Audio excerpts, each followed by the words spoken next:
வணக்கம் பிரபு plumber media YouTube சேனலுக்கு உங்களை அன்போடு வரவேற்கிறோம். இன்றைக்கி நம்ம என்ன பார்க்க போகிறோம் அப்படின்னு சொன்னாக்க கிட்ஸு ப்ளே பண்ணுற ஸ்லைடிங் வாட்டர் ஃபால்ஸ் தான் பார்க்க போகிறோம். அதுக்கு நம்ம வந்து பிபிஆர் ப்ளம்பிங் ஒர்க் பண்ணியிருக்கோம். பாருங்கள், அந்த ஸ்லைடிங் கீழே ஃபுல்லாக பச்சை கலரில் போகுது. ஃபுல்லாக அது பிபிஆர் லைனு.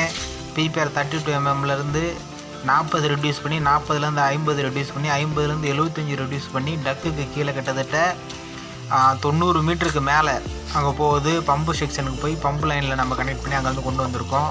இப்போ பாருங்கள் வேலை எவ்வளோ நுட்பமாக இருக்குன்னு. ஏன்னா ஸ்விம்மிங் பூலில் தண்ணி ஃபில் பண்ணியாச்சு. ஃபில்லப் பண்ணுறதுக்கு முன்னாடி மாடிஃபை பண்ணுறதுக்கோசரம் இந்த லைனை எல்லாத்தையுமே நம்ம டெமாலிஷ் பண்ணி புதுசாக நம்ம கொண்டு வந்திருக்கிறோம். எப்படி இருக்குன்னு பாருங்கள், ரொம்ப யூஸ்ஃபுல்லாக இருக்கும். ஏன்னா பிரபு பிளம்பர் மீடியா சேனலில் நம்ம ப்ளம்பிங் ஒர்க் செஞ்சு வீடியோ போட்டு கிட்டத்தட்ட ஒரு வாரம் 10 நாள் ஆக போகுது. மற்ற வீடியோ போட்டுக்கிட்டு இருந்தோம். ரொம்ப பிஸியாக இருந்தோம். வேலை கொஞ்சம் பலு கூடி போச்சு. அதனால் வீடியோ எடுத்து தொடர்ச்சியாக போட முடியல. நம்மளுடைய சேனலினுடைய நேயர்கள் வருத்தப்பட்டுக்காதீங்க. இனிமேல் தொடர்ச்சியாக வேலை வந்து நமக்கு குறைஞ்சிருக்கு. அதனால் தொடர்ச்சியாக வீடியோ வரப்போகுது. பாருங்கள், எல்லாமே பிபிஆர் லைன் தான். பிபிஆர்லேருந்து பி மாற்றி பியிலேருந்து பிராஸ் லைனில் கனெக்ட் பண்ணியிருக்கிறோம்.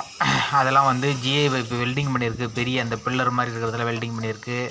இந்த இடத்துல வந்து என்ன பண்ணியிருக்கோன்னாக்கா 2-வே கனெக்ஷன் எடுத்திருக்கோம். அந்த ஸ்லைடு இருக்குது பாருங்கள், இந்த ரவுண்டு கலரில் சுழண்டு வர ஸ்லைடுக்கு பிவிசி 4 இன்ச்சு பைப் இருந்துச்சு. அந்த 4 இன்ச்சு பைப்பை 2 இன்ச்சை 1.5 இன்ச்சை ரெடியூஸ் பண்ணி 1.5 இன்ச்சு லைனை கனெக்ட் பண்ணிருக்கோம். பாருங்கள், 1.5 இன்ச்சு அதுக்கு தனியாக வால் வச்சுருக்கோம். அதுவும் இல்லாமல் பிரான்ச் லைன்லாம் எப்படி பிரிச்சுருக்குறோன்னு பாருங்கள். ஏன்னா அந்த லைன் இருக்குது கீழே. இது நம்ம சீலிங் மட்டத்துக்கு வரணும். சப்போஸ் கெஸ்ட்டோ இல்லது பசங்க குளிக்கும் போது இந்த லைனை பிடிச்சி இழுத்து விளையாடக்கூடாது. அதுக்கு நம்ம எப்படி இப்படிலாம் சப்போர்ட் அடிச்சிருக்கோன்னு பாருங்கள். கிளிப்லாம் வந்து உங்களுக்கு ரொம்ப ரெடிமேடு கிளிப்பு கிடையாது. இது எல்லாமே நம்ம சொந்தமாக மேக் பண்ணது தான்.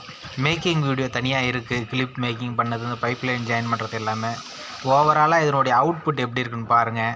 இந்த அவுட்புட் இப்போ எப்படி இருக்குன்னு பார்க்குறதுக்கோசரம் தான் நம்ம இப்போ இந்த வீடியோவை உங்களுக்கு எடுக்கிறோம். பாருங்கள், ரொம்ப யூஸ்ஃபுல்லாக இருக்கும். ஏன்னா ப்ளம்பிங் ஒர்க்குங்கிறது ரொம்ப அத்தியாவசியமாக இன்றைக்கி கட்டடம் கட்டுறவங்களுக்கு வந்துருச்சு. இது வந்து கட்டடம் கட்டுற ப்ளம்பிங் ஒர்க்கு கிடையாது, கன்ஸ்ட்ரக்ஷன் ப்ளம்பிங் கிடையாது. இது வந்து இண்டஸ்ட்ரியல் ப்ளம்பிங்.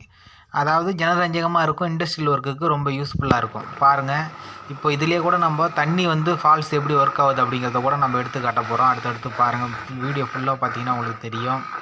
பிரபு பிளம்பர் மீடியா யூடியூப் சேனலை சப்போர்ட் பண்ணுங்கள். நம்ம சேனல் ஆரம்பித்து ஏறக்குறைய 6-7 மாதம் ஆகிடுச்சு. 330 சப்ஸ்கிரைபரை நம்ம ரீச் பண்ணியிருக்கிறோம். தொடர்ச்சியாக வீடியோ போடாமலும் கூட நம்ம இந்த அளவுக்கு மேலே வந்திருக்கோம். ஷார்ட்ஸும் நம்ம நிறைய ஃபிட்டிங்ஸ் நாலேஜ் வந்து கொடுத்துருக்கோம். நம்மளுடைய ஷார்ட்ஸ் எல்லாம் எடுத்து பார்த்தீங்கன்னா கிட்டத்தட்ட 100கணக்கான ஃபிட்டிங்ஸை நான் வீடியோ அப்லோட் பண்ணியிருக்கிறேன். இந்த மாதிரி ஒரு சின்ன சேனல் நீங்கள் ஆதரிங்க. ஒரு 5-10 சப்ஸ்கிரைப் பிடிச்சினா எங்களுடைய மனசு சந்தோஷப்படும். இப்போ தண்ணி ஆன் பண்ணி விட்டாச்சு. மேலே தண்ணி ஆன் பண்ணி விட்ட வீடியோலாம் இருக்கும் பாருங்கள். இப்போ இதில் நான் வந்து வேலை செஞ்சுட்டு இந்த மாதிரி தண்ணி திறந்து விட்டு இதை அனுபவிக்கிற சுகமே தனி. இதெல்லாம் வந்து இந்த வேலை செய்கிறவங்களுக்கு மட்டும்தான் தெரியும். வேலையை முடிச்சுட்டு அது சக்ஸஸ் ஆகிடுச்சுன்னா அதில் நம்ம வந்து என்ஜாய் பண்ணுற காட்சியெல்லாம் பாருங்கள். ரொம்ப சிம்பிளாக இருக்கும். அன்றைக்கி ரொம்ப ஃபன் பண்ணிகிட்டு இருந்தேன் நான். கிட்டத்தட்ட இந்த வேலையை வந்து நான் வந்து ஒரு 4-5 நாளாக செஞ்சிட்ருக்கேன். இதேமாரி பம்பு செக்ஷனுக்கு இங்கேருந்து லைனை கொண்டு போகிறது தான் ரொம்ப கஷ்டமான வேலை. அது ஒரு குகை மாதிரி இருக்கும். அந்த குகைக்குள்ளே பூந்து அந்த பம்பு செக்ஷனுக்கு லைனை கொண்டு போயிருக்கேன். அந்த பம்பு வச்சுருக்கிறது 10 HP ஹார்ஸ் பவர் மோட்ரு. அந்த பக்கம் நான் மட்டும்தான் இருக்கேன். இந்தாண்ட என் கூட என்னோடய உதவியாளராக இருக்கக்கூடியவங்க நண்பர்கள் எல்லாமே வந்து வேடிக்கை பார்க்குறாங்க. சரியாக இருக்கான்னு பாருங்கள். அந்த மேலே மீனுடைய வாயிலிருந்து தண்ணி அடிக்குது பாருங்கள். அதேமாரி மேலே ஒரு தொட்டி வச்சுருக்கோம். அந்த தொட்டிக்கு ஏறக்குறைய 200-250 லிட்டருக்கு மேலே இருக்கும் அந்த தொட்டியினுடைய அளவு.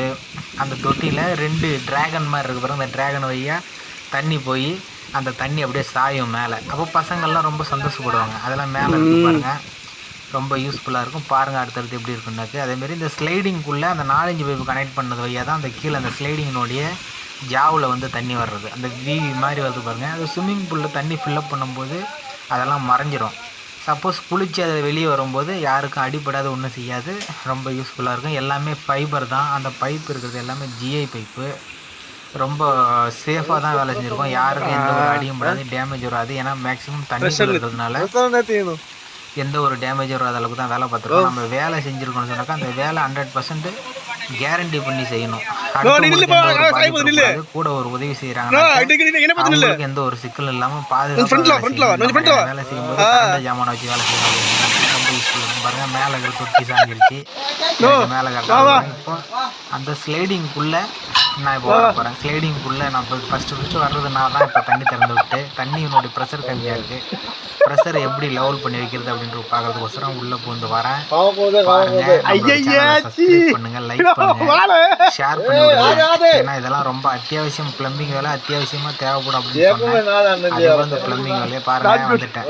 ப்ரெஷர் கம்மியாக இருக்குது, அது ப்ரெஷர் கொஞ்சம் கூட்டி வைக்கணும்.